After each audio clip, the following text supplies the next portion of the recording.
안녕하세요. DHL 이커머스 팀 서빛나입니다. 이전에 전진영 매니저가 소개한 내용을 보시면 아시겠지만 다양한 품목이 크로스보더 이커머스로 발송되고 있는데요. DHL로 진행되는 주요 국가들이 거의 공통적으로 미국, 캐나다, 영국, 유럽 등인 점을 알 수 있습니다. 이번 세션은 이러한 주요 국가 발송 시 반드시 알아야 할 통관 규정에 대해서 살펴보고자 합니다. 제가 소개해 드릴 내용은 다음과 같습니다. 이커머스 시장 진출의 도전 과제, 주요 국가 통관 가이드, 마지막으로 신뢰할 수 있는 프리미엄 물류 파트너인 DHL에 대해서 설명드리겠습니다. 먼저 이커머스 시장 진출의 도전 과제에 대한 내용입니다. 크로스보더 이커머스 셀러에게 어떤 점이 어려운지 설문조사를 한 데이터에 따르면 가장 크게 느껴지는 도전 과제는 발송국가 세관 규정을 확인하는 부분으로 나타났습니다. 그리고 해외 배송, 구매자 기대치에 부응하는 서비스 품질 유지, 반품 처리 등이 나타났는데요. 특히 이 중에서도 가장 어렵다고 느끼는 세관 규정의 최근 흐름을 살펴보면 많은 변화가 빠르게 이루어지고 있습니다. 늘어나는 B2C 수익 건들을 효율적으로 처리하기 위해서 세관 시스템을 디지털화하고 세금이나 통관 규정을 강화하는 추세입니다. 따라서 새로운 세관 규정을 사전에 숙지하고 정확한 신고가 매우 중요한데요. 그렇다면 어느 나라 세관 규정을 주의 깊게 살펴보는 게 좋을지, B2C 주요 발송 국가에는 과연 어떤 나라가 있을지 궁금하실 텐데요. DHL 데이터를 바탕으로 해서 보여드리겠습니다. 작년에 DHL로 발송된 B2C 통계 자료에서 각 국가별 차지하는 비중을 보면 미국이 제일 크고 다음은 호주, 일본, 캐나다 등이 이었습니다. DHL로는 주로 영어권 국가이면서 구매력이 큰 선진국으로 발송되는 경향이 강하다는 것을 알 수가 있습니다. 그럼 이어서 크로스보더 이커머스 셀러를 위한 주요 국가 통관 가이드에 대해서 살펴보겠습니다.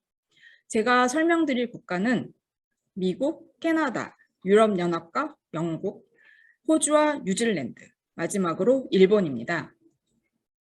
먼저 미국입니다.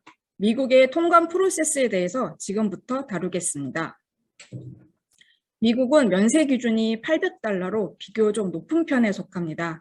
이 면세 기준은 하루 한 사람에게 수입되는 단 한 건에 대해서만 적용되며 이를 규정하고 있는 조항인 US 섹션 321에 대해서는 뒤에서 좀 더 자세히 설명드리겠습니다. 미국의 통관 프로세스에 대해서 설명드리기에 앞서 먼저 발송 품목이 PGA에 해당하는 물품인지 여부를 확인하는 게 필요합니다. PGA는 파트너 가버먼트 에이전시로 미국 수입 통관에 영향을 미치는 기관을 말하는데요. 특정 품목에 대해 각 기관별로 각종 수입 통관 기준을 마련합니다. 예를 들어 제일 많이 들어보셨을 기관은 FDA일 텐데요. FDA는 식품, 의약품, 화장품 등의 통관에 관여하고 통신 제품은 FCC, 왕구나 유아용품은 CPSC의 규제를 받습니다. PGA 규정에 해당되는 품목일 경우 신고 금액과 상관없이 모두 정식 통관으로 거칩니다. 신고 금액대별로 요구되는 절차가 다른데요. $5,000까지는 DHL이 통관을 대행할 수 있습니다. $5,000가 넘어가는 경우에는 통관 대행을 위한 위임장과 통관을 위해 판매자의 본드가 필요한데 일회성으로 사용하는 싱글 본드와 1년 단위로 사용할 수 있는 컨티뉴어스 본드가 있습니다. 본드 발급은 DHL이 대신 할 수 있지만 발급을 위해서는 위임장이 필요하고 이 위임장에 판매자의 미국 CAIN이나 EIN 넘버와 같은 텍스 아이디가 필요합니다. 다음으로 non-PGA에 대해서 살펴보겠습니다. non-PGA는 세관 신고 금액에 따라 면세, 간이, 정식으로 분류되는 일반적인 통관 규정을 따릅니다. $800 이하인 경우에는 목록 통관으로 세금 부과 없이 진행되고 $2,500 이하는 간이 통관으로 관세가 부과됩니다. 일반적으로 면세 기준 이상인 경우에는 보증보험의 일종인 본드가 필요한데요. non-PGA 물품의 경우에는 판매자의 본드가 아닌 DHL 본드로 통관이 가능하기 때문에 별도로 본드를 발급할 필요는 없습니다.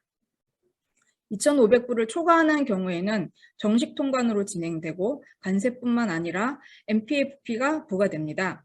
멀천다이징 프로세싱 피라고 하는데요. 물품 시급 수수료로 신고 금액의 0.3464%가 적용됩니다. 다만 FTA 적용 품목인 경우는 MPF가 부과되지 않습니다. 다음으로 면세 기준 관련 법령인 미국 CBP 섹션 321과 그 밖에 참고하셔야 할 사항에 대해서 말씀드리겠습니다. US 섹션 321은 동일 수취인에게 배송되는 800불 이하의 화물 한 건만 면세 혜택을 받을 수 있다고 규정하고 있습니다. 2020년 7월부터는 동일 수취인의 범위에 풀필먼트 센터나 창고를 포함하도록 개정되었습니다. 따라서 창고로 입고하는 하루 한 건이면서 800불 이하인 경우에는 면세가 가능합니다. 그리고 제조국가를 기준으로 일부 상품에 추가 관세를 부과하는 규정인 섹션 301에 적용되는 경우에는 면세가 적용되지 않다는 점 유의하시기 바랍니다. 참고로 B2C 신고 금액에는 운송료는 포함되지 않기 때문에 별도의 운송료는 기재하실 필요가 없고요. 물론 아마존 FBA 발송인 경우에는 면세 기준 이하라 하더라도 반드시 DDP 조건으로 발송하셔야 합니다. 최근에 음식 관련된 아이템이 미국으로 나가는 경우가 많은데요. 육류가 포함된 가공식품류는 예를 들어 스프 원료에 아주 소량의 육류가 포함되어 있는 라면조차도 통관이 불가하기 때문에 사전에 DHL과 같은 운송사와 확인 받으시길 권유드립니다. 다음은 캐나다의 면세 기준과 아마존 FBA 통관 등에 대해서 살펴보겠습니다. 캐나다의 면세 기준은 20 캐나다 달러로 미국 기준 약 16달러입니다. 캐나다는 발송국에 따라서 과세 규정이 다른데요. 미국과 멕시코를 제외한 전 세계에서 발송한 기준에 대해서 살펴보면 20 캐나다 달러 이하는 면세이고 20 캐나다 달러에서 3,300달러까지는 간이 통관으로 진행되며 간부과세와 통관 대행 수수료가 부과됩니다. 3,300달러 이상은 정식 통관으로 진행되며 간이 통관과 마찬가지로 간부과세와 통관 대행 수수료가 부과됩니다. DHL 통해서 정식 통관을 진행할 경우에는 위임장이 요구되어지니 참고 부탁드립니다. 캐나다 아마존 FBA 발송할 때에는 반드시 DDP 조건으로 진행하셔야 하고요. DHL에 통관을 맡기실 경우에는 위임장과 비즈니스 넘버, 영문 사업주 등록증이 필요합니다. 그 외에 캐나다로 발송 시 참고하셔야 하는 부분은 모든 B2C 화물은 반드시 수취인의 이메일 주소와 핸드폰 번호 기재가 필수입니다. 물론 수입 제한 품목에는 술, 담배, 총기나 총기에 관련된 부품, 육류, 유제품, 흙 등이 있습니다. 캐나다에도 미국과 유사한 PGA 규정이 있는데요. 수입 통관에 관여하는 정부기관에 해당하는 품목일 경우에는 라이센스나 수입 허가증을 요구하는 케이스가 있으니 사전에 대비하시길 바랍니다. 다음은 유럽연합 국가의 VAT 규정 변경과 IOSS에 대해서 살펴보겠습니다. 유럽연합은 작년 7월부로 면세 기준을 폐지해서 EU로 수입되는 모든 화물은 정식 통관 절차를 밟습니다. 유럽연합은 면세 기준이 폐지됨에 따라 정식 통관 절차를 진행해야 하는 만큼 많아진 세관 업무를 간소화하기 위해서 IOSS 제도를 도입했습니다. IOSS란 VAT를 판매 시점에 징수하고 이를 정기적으로 사후 납부하는 제도로 다음 장에서 좀 더 자세히 살펴보겠습니다. 간부과세는 유럽연합이라고 할지라도 EU 회원국마다 다릅니다. VAT는 보통 20%, 프랑스랑 독일은 20%, 네덜란드, 스페인은 21%, 이탈리아는 22%입니다. 그리고 개인 대 개인의 비상업적인 거래, 즉 C2C인 경우에는 45유로 이하의 물품가에 대해서는 여전히 면세가 유지되고 있습니다. IOSS에 대해서 말씀드리면 상품 금액이 150유로 이하의 B2C의 물품에 대해서는 판매자가 판매 시점에 VAT를 물품 가격과 함께 징수하고 매월 유럽 세관에 납부하는 새로운 세금 징수 방식입니다. IOSS를 이용하면 수입 통관 시점에 세금이 부과되는 절차가 생략되어 빠른 통관과 배송을 기대할 수 있습니다.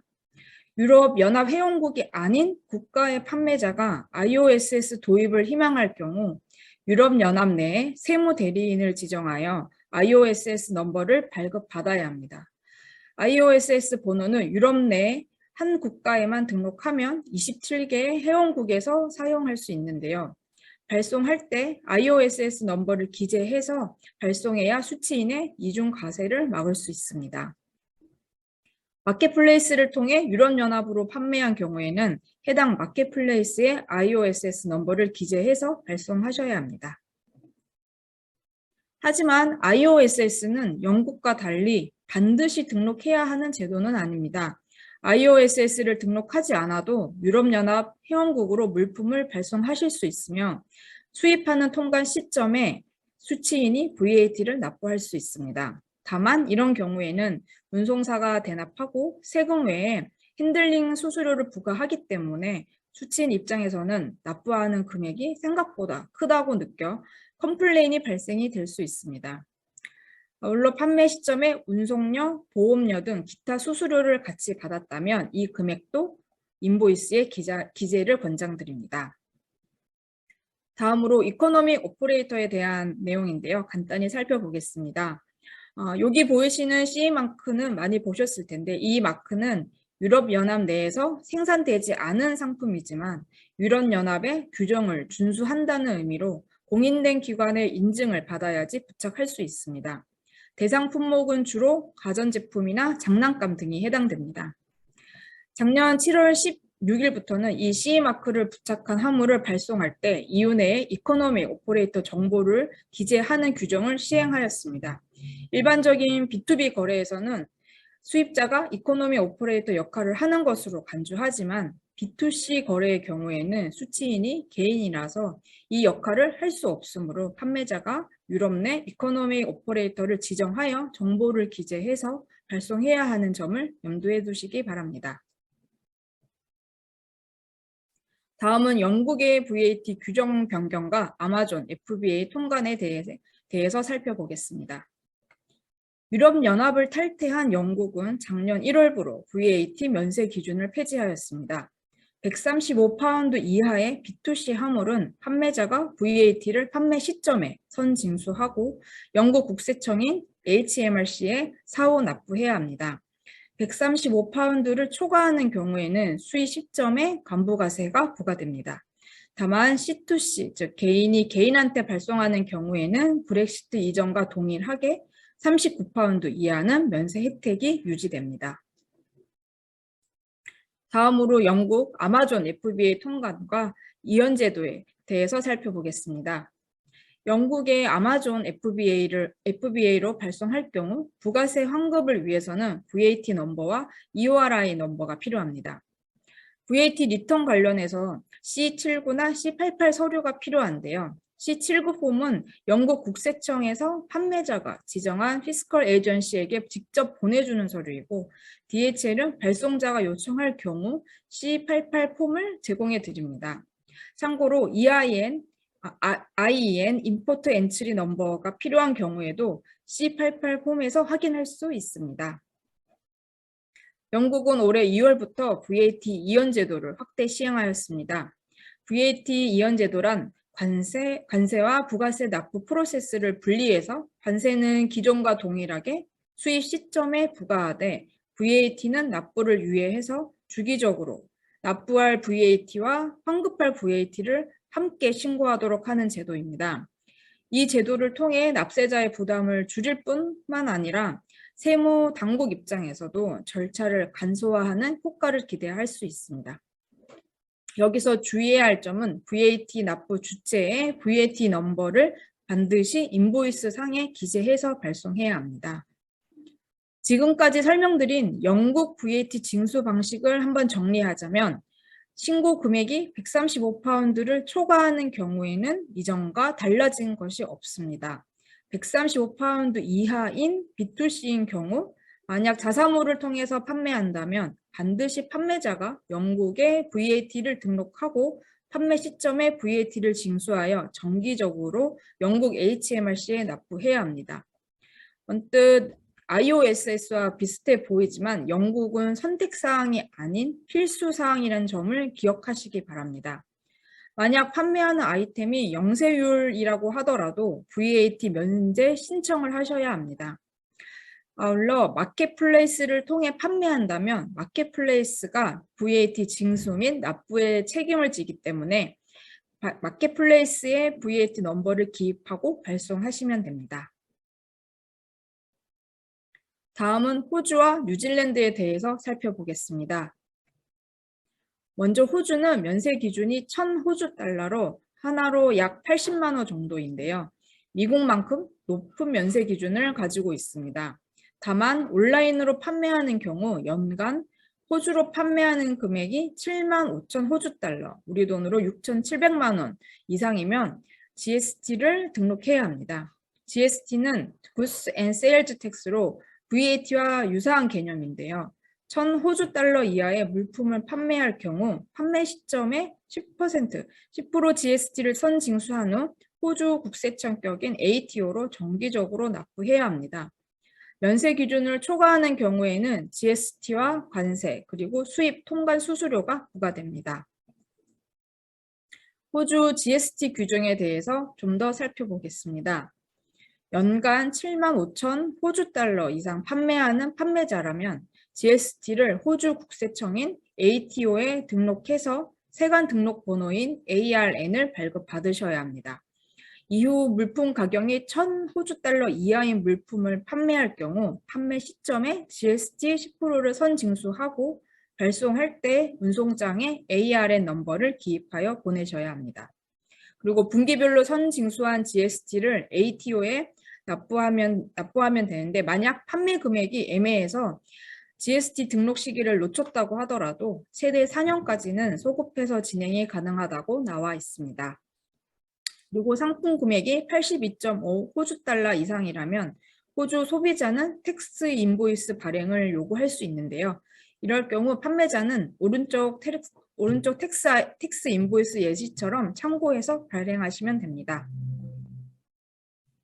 호주 아마존 FBA 통관에 대해서도 살펴보겠습니다. 미국 FBA와 유사하게 호주 내에 사업자가 없는 해외 판매자라 하더라도 수입자로서 인정해주고 DHL이 통관 수속을 대행할 수 있습니다. 단 다른 국가 FBA 통관과 발송과 마찬가지로 DDP 조건으로 보내셔야 합니다. 그리고 호주는 전자담배를 포함하여 담배, 다육식물 등의 수입을 엄격하게 금지하고 있기 때문에 발송 가능한 품목에 대해서는 반드시 사전에 확인을 하고 보내셔야 합니다. 뉴질랜드는 호주와 동일한 GST 제도가 적용되고 있습니다. 1,000 뉴질랜드 달러까지는 세금이 부과되지 않습니다. 다만 연간 뉴질랜드로 판매하는 금액이 6만 뉴질랜드 달러, 하나로 약 5천만 원을 넘어가면 호주처럼 GST를 등록하고 판매 시점에 15% GST를 징수하여 판매해야 합니다. 뉴질랜드와 호주 모두 과세 금액 기준에 운송비를 포함하고 있기 때문에 인보이스에 운송료를 기재하여 발송하는 것을 권장합니다. 상품 금액이 1,000 뉴질랜드 달러가 초과한 경우에는 정식 통관 절차를 밟습니다. 이 경우에는 수입 통관 수수료가 별도로 부과되며 뉴질랜드 관세청에서 발행한 클라이언트 코드도 제출해야 합니다. 마지막으로 일본의 세관 규정에 대해서 살펴보겠습니다. 일본 면세 금액은 만엔, 하나로 약 10만 원 정도로 상대적으로 낮은 편인데요. 다만 자가 소비 목적으로 수입되는 개인 물품에 대해서는 신고 금액의 60%를 과세 기준 금액으로 인정해줘서 16,666엔, 우리 돈으로 약 16만 원까지 면세가 됩니다. 슬라이드에 나와 있는 표는 일본 세관 홈페이지에 공지되어 있는 주요 품목별 관세율 정보인데요. 의류는 20%까지 부과되는 데 반해 시계나 화장품 등은 영세율인 점을 판매하실 때 참고하시기 바랍니다. 일본의 소비세는 10%입니다. 하지만 니트류나 가죽 제품은 면세에서 제외되기 때문에 의류를 판매하신다면 소재에 따라서 과세가 될 수 있다는 점을 주의하셔야 합니다. 일본에서 인기 있는 아이템은 주로 뷰티나 식품 종류인데요. 화장품은 24개까지 별도의 수입 허가 없이 발송 가능하고 렌즈는 2개월치까지는 통관이 가능하며 식품은 반드시 가공된 제품만 가능하다는 점 참고하시기 바랍니다. 그리고 DHL 자료를 분석해 보면 수취인이 배송 옵션을 선택할 수 있는 DHL의 배송 솔루션이 온 디맨드 딜리버리 응답에서 일본의 경우 응답자의 70%가 배송 일정을 변경하였습니다. 그만큼 주문한 물건을 직접 안전하게 받고 싶은 일본인들의 특성을 볼 수 있는데요. 실제로 일본은 수취인과 연락이 되지 않으면 통관이 안 되고 반송되기 때문에 반드시 정확한 연락처를 기재하여 발송해야 합니다. 다음으로 아마존 일본 FBA 통관 규정과 주의사항에 대해서 살펴보겠습니다. 일본 세관 규정상 수입자 조건은 임시적인 수입자나 통관 대행업자는 인정되지 않고 반드시 일본 내에 거주하면서 세금 납부를 증빙할 수 있는 개인 혹은 법인이어야 합니다. 다만 일본에 거주하지 않더라도 화장품처럼 인증이 요구되는 품목이 아닌 일반 품목인 경우에는 ACP 제도를 활용할 수 있습니다. 2020년 7월 1일 이후 일본에 도착하는 화물은 세관 규정에 충족되지 않을 경우 발송국으로 자동 반송하는 경우들이 발생하고 있으니 주의하시기 바라며 일본으로 FBA 진행 시 다른 국가와 마찬가지로 DDP로 발송하셔야 합니다. 일본 아마존에서 인기 있는 한국 제품을 살펴보면 패션, 주방용품, 그다음에 장난감 등이 있는데요. 발송하시기 전에 인증이 필요한 품목인지 체크하셔야 하며 대표적으로 인증이 필요한 경우는 전자제품, 화장품, 의약품, 건강보조제 등입니다. 지금까지 주요 국가 세관 규정 사항에 대해서 살펴보았습니다. 어떠신가요? 이런 다양한 국가의 세관 규정에 대해서 쉽게 다 이해하셨을까요? 여러분들께서 이커머스로 글로벌 시장을 진출하실 때 각 나라의 통관 규정, 세금, 인프라, 물류 등 신경 써야 할 부분이 굉장히 많으실 텐데요. 직접 모든 걸 다 하기에는 한계가 있을 테고 이럴 경우 검증된 파트너사를 통해서 효율적으로 사업을 확장하는 게 중요합니다. DHL은 검증된 여러분의 파트너사로서 성공적인 비즈니스 확장에 함께하겠습니다. DHL은 전 세계 특송시장 점유율 1위면서 한국에서는 60% 이상의 압도적인 시장 점유율을 가지고 있습니다. 여러분들께서 크로스보더 이커머스 비즈니스 확장을 생각하고 계시다면 전 세계 220여 개국과 직영 네트워크를 가지고 있는 DHL이 비교할 수 없는 당연한 선택지라고 자부합니다. 이커머스 시장의 변화가 다소 어렵게 느껴지신다면 해외 배송은 전문가인 DHL에게 맡겨주세요. 여러분의 성공 여정에 DHL이 신뢰할 수 있는 프리미엄 운송사로서 함께하겠습니다.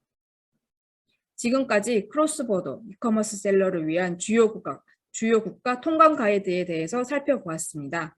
이상으로 제 세션을 마치겠습니다. 감사합니다.